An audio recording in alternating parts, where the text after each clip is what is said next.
Republican presidential frontrunner Donald Trump standing by his plan to end birthright citizenship here in the United States regarding the 14th Amendment. So can a proposal so controversial, some would say, get him elected in part? Joining us right now is the man who worked for Donald Trump, former senior campaign advisor, Roger Stone. Good morning to you.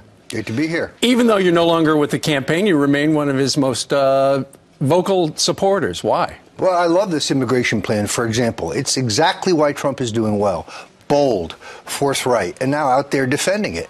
Right. I think some are misinterpreting the 14th Amendment. Trump is absolutely right. The social costs of all these illegal immigrants coming in and laying out anchor babies is financially unsustainable in the long term. Sure. Ultimately, the 14th Amendment was to help the slaves after the Civil War. Exactly. And now it's being used in the fashion that it is. Mr. Trump said, I believe I saw him somewhere on television last night, actually in New Hampshire, where he was talking about, it's too complicated to change the Constitution, so there are legal remedies. Yeah, Ann Coulter has an excellent column on this yesterday in Human Events, and she's actually got several chapters in her book about it. Mm-hmm. She's absolutely right, and Trump has grasped something important. It's not incidental, by the way, that Scott Walker and Ted Cruz have now backing the Trump position, although in fairness to Senator Cruz, this has always been his position. Mm-hmm. It shows the power of this idea within the Republican Party. This is, at a minimum, very good nomination politics, and Trump will be prepared to fight it out in the general election. Well, speaking of the general election, if it were Donald Trump versus Hillary Clinton, there's a brand new poll out that, I'm sure the Clinton campaign can't be happy about this. She's losing ground. He is gaining ground. He is now just 6 points behind.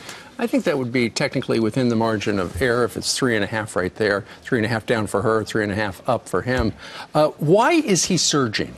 Because people like blunt talk, because they think we have a broken political system that has been broken by the career politicians. All of his opponents, with the exception of Dr. Carson and Carly Fiorina, are career politicians. It's not incidental that beyond Trump, they're the only other ones moving up, the non-politicians. Right. And then secondarily, it's Trump's independence.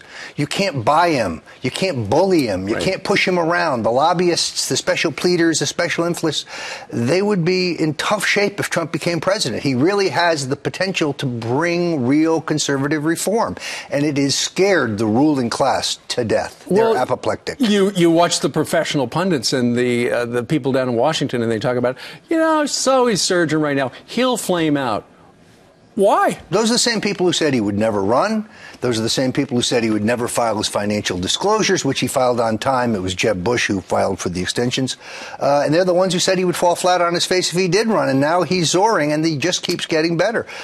I'm really glad to see him talking about issues. I love his immigration plan. I can't wait to see his economic growth and jobs plan. His new book, The Time to Get Tough, is now out in paperback. For those who say he has no plan, he has no substance, read his book. You sound like you're still working for him. Well, I'm part of the movement. I'm not on his staff, but I'm 100% behind Donald Trump. He will be the next president of the United States. All right. Roger Stone, pleasure. Thank you very much.